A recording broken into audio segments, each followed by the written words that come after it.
आम जनता से, देशवासियों से संवाद कर रहे हैं।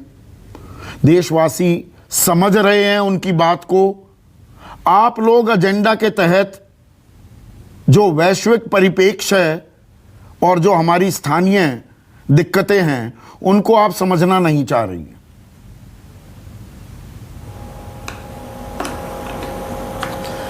आप सबको नमस्कार मेरा। और मैं दो ही बातें कहना चाहती हूं। अगर आपको लगता है कि आम जनता की परेशानियां उठाना, उनके मुद्दों पर मुखरित होना हम राजनीति कर रहे हैं तो ठीक है, ऐसी राजनीति होनी चाहिए। यही राजनीति तो होनी चाहिए जहां पर आम आदमी की बात आए।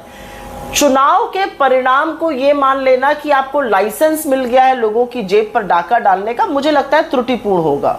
आप सिर्फ पेट्रोल डीजल की बात मत करिए और सिर्फ रशिया यूक्रेन की बात मत करिए। मैं 10 सेकंड में एक डेटा आपको देना चाहती हूं। एक स्टडी हुई है जिसमें आया है कि घर चलाने का खर्चा, किराना का खर्चा 6 महीने में 9.5% बढ़ा है और 2 साल में करीब 45% वृद्धि हुई है।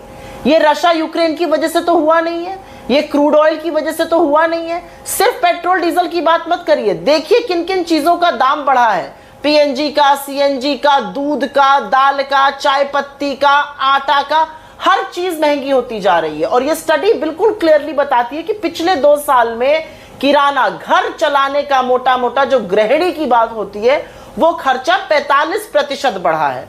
अब आप रशिया यूक्रेन की बात करेंगे, आप इधर उधर की बात करेंगे, आप कहेंगे हाँ क्रूड ऑयल बढ़ गया।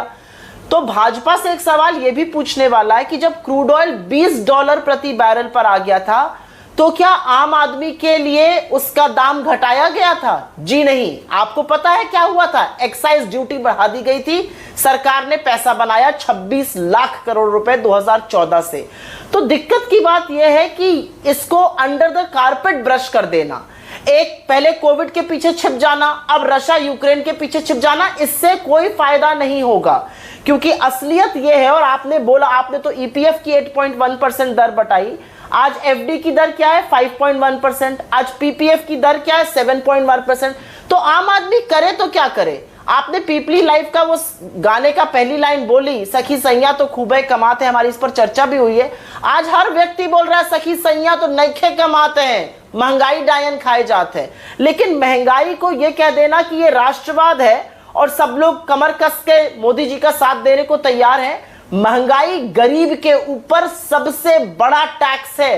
पर हकीकत ये भी है सुप्रिया, जब ये दावा करती हैं अपराजिता, एक सेकंड, जब ये दावा करती हैं अपराजिता कि 2020 तक महंगाई को काबू में रखा, 6 साल की, पहले 6 साल मोदी सरकार के जो थे, ये एक बड़ी उपलब्धि रही है।